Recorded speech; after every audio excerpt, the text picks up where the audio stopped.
అందరికీ నమస్కారం అండి. నేను మీ రాధిక. ఈరోజు ఒక మంచి హెల్దీ రెసిపీతో మీ ముందుకు వచ్చేసాను. తోటకూర గుడ్ల కూర. మనం దీంట్లో ఏ ఎగ్స్ వాడమండి. ఇది ప్యూర్ వెజ్. కాకపోతే ఇక్కడ బాల్స్ లాగా ఉన్నాయి కదా, వాటిని ఎగ్స్ అని చెప్పి పిల్లలైతే తోటకూర గుడ్లు అని చెప్పి అనేవాళ్ళండి. అందుకే ఆ పేరుని పెట్టాను. చాలా టేస్టీగా ఉంటుందండి. తోటకూర చాలా ఆరోగ్యకరమని అందరికీ తెలుసు. మరి పిల్లలకి ఇలా హెల్తీవి తినిపించాలి అని అంటే నార్మల్గా కర్రీ చేస్తే వాళ్ళు తినరు. మరి వాళ్లకు నచ్చినట్టుగా చేసి తినిపిస్తే అట్లీస్ట్ ఒక 60% అన్న హెల్తీ ఫుడ్ తింటున్నారు అనేది మనకు అనిపిస్తుంది. సో ఇలా వాళ్ళకు నచ్చినట్టు కూర చేసి పెట్టండి. మరీ మళ్ళీ అడిగి మరీ చేయించుకుంటారు. తప్పకుండా ఈ ప్రాసెస్లోనైతే చేయండి. ముందుగా తోటకూరని తీసుకొని ఆకులని కాడలను శుభ్రం చేసుకోండి. ఏవైనా ముదురు కాడలు ఉంటే తీసేసి, డ్యామేజ్ అయిన ఆకుని తీసేసి శుభ్రంగా 3-4 సార్లు మంచినీటిలో కడిగి వడబుట్టలో వేసుకొని కాస్తంత వాటర్ పోయే వరకు పక్కన పెట్టుకోవాలి.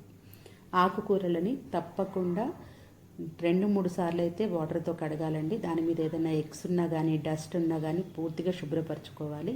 ఎందుకంటే ఇవి మనం డైరెక్ట్గా తీసుకుంటాం కాబట్టి పీల్ తీసేవి అలాంటివి ఏవి ఉండవు కాబట్టి శుభ్రంగా వాష్ చేసుకోవాలి.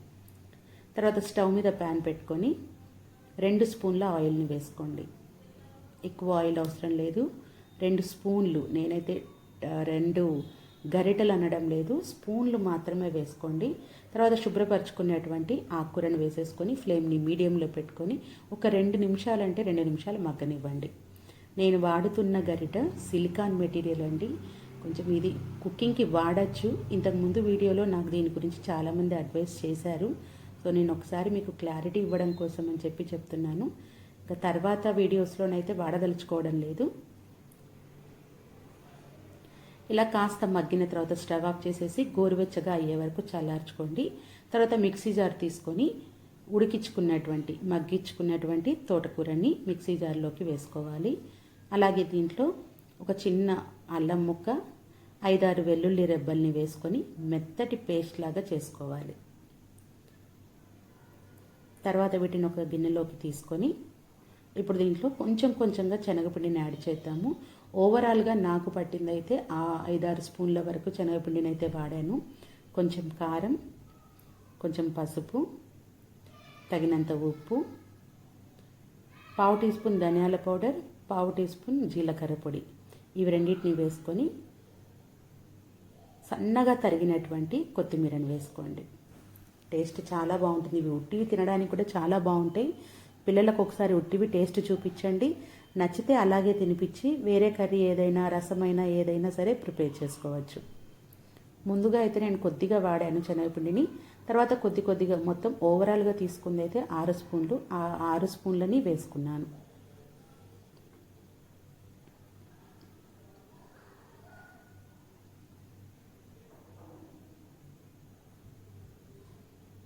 టేబుల్ స్పూన్ కాకుండా నార్మల్ స్పూన్ తోటి 6 స్పూన్ల వరకు శనగపిండిని తీసుకున్నాను. అయినా కానీ ఇది చాలా సాఫ్ట్గానే ఉంటుంది. అంటే మనం పకోడీలు వేసుకుంటే పిండి ఎంత గట్టిగా కలుపుకుంటాం కదా, అలాగే ఉంటుంది.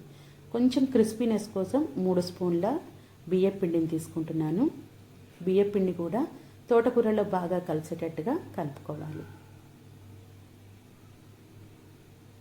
మరి ఎక్కువ పిండి కలిపేస్తే టేస్ట్ మారిపోతుంది. కాబట్టి పలచగా ఉన్నా పర్వాలేదు, ఇలా కలిపేసుకోండి.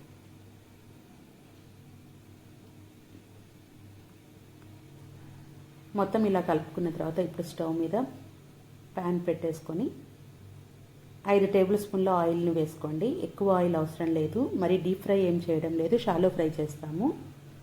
తర్వాత ఇప్పుడు హ్యాండ్స్కి కొంచెం ఆయిల్ని అప్లై చేసుకొని చిన్న ఉండలుగా చేసుకోండి.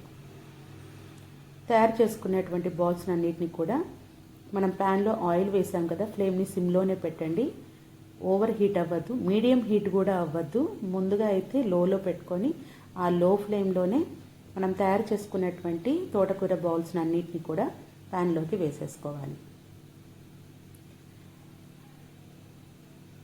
వేసుకున్న తర్వాత వెంటనే గరిటె యూస్ చేయకుండా 1 నిమిషం తర్వాత ఓన్లీ ప్యాన్నే పట్టుకొని అలా పైకి కిందికి అనండి.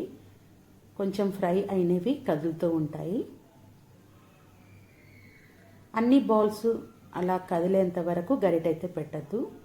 ఇవి కాస్త కలర్ మారి లైట్ గోల్డెన్ కలర్ వచ్చే వరకు ఫ్రై చేసుకోవాలి. ఆయిల్ అయితే అస్సలు పీల్చవు. ఉట్టిగా తినడానికి కూడా చాలా బాగుంటాయి. మనం వాడిన ఇంగ్రీడియంట్స్ అన్నీ కూడా శనగపిండి, బియ్యపిండి ఇవన్నీ టేస్టీగా ఉంటాయి కాబట్టి ఉట్టి బాల్స్ అయినా బాగుంటాయి. వీటితో మంచూరియా లాగా కూడా తయారు చేసుకోవచ్చు. ఇవి ఫ్రై అయిన తర్వాత ఒక ప్లేట్లోకి తీసుకొని ట్రాన్స్ఫర్ చేసుకోండి. ఒక 2 గరిటెల వరకు ఆయిల్ని ఉంచుకొని మిగతాదంతా కూడా వేరే గిన్నెలోకి వేసుకోండి. ఇప్పుడు దీంట్లో ఒక మీడియం సైజు ఉల్లిపాయని సన్నగా కట్ చేసుకొని వేసుకోవాలి. అలాగే దీంట్లో పిల్లలకు ఇష్టమైనటువంటి ఇంకో ఇంగ్రీడియంట్ పొటాటో. 2 మీడియం సైజు పొటాటోస్ని పీల్ తీసేసి సన్నటి ముక్కలుగా కట్ చేసుకొని ఉల్లిపాయ ఫ్రై అయిన తర్వాత పొటాటోని కూడా యాడ్ చేసుకోండి. ఈ పొటాటో ఉండడం వల్ల కూడా చాలామంది తినడానికి ఇంట్రెస్ట్ చూపిస్తారు. వాళ్ళు తినడం కోసమే మనం ఇవన్నీ యాడ్ చేస్తున్నాం. పొటాటోని కూడా ఫ్రై అయ్యే వరకు సన్నటి సగం మీదే ఫ్రై చేసుకోండి. ఒకసారి తోటకూర బౌల్స్ని చూస్తే పైన కాస్త క్రిస్పీగా ఉండి లోపల వరకు కుక్ అయిపోయి సాఫ్ట్గా ఉండి ఉట్టి తినడానికి కూడా చాలా బాగుంటాయి. దీంట్లోకి కాస్తంత పసుపు, తగినంత ఉప్పు వేసుకోండి. ఉప్పు కాస్త తగ్గించి వేసుకోండి. ఆల్రెడీ బౌల్స్లో కూడా ఉంటుంది కాబట్టి కాస్త తగ్గించి వేసుకొని వీటి రెండింటిని కూడా బాగా ఫ్రై చేసుకోండి.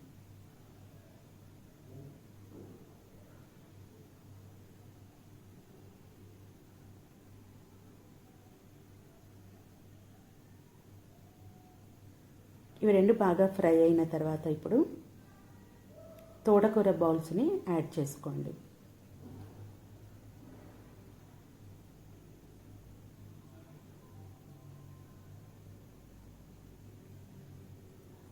ఇప్పుడు దీంట్లోకి తగినంత కారం, పిల్లలు తినేటట్టుగా తగినంత కారాన్ని వేసుకొని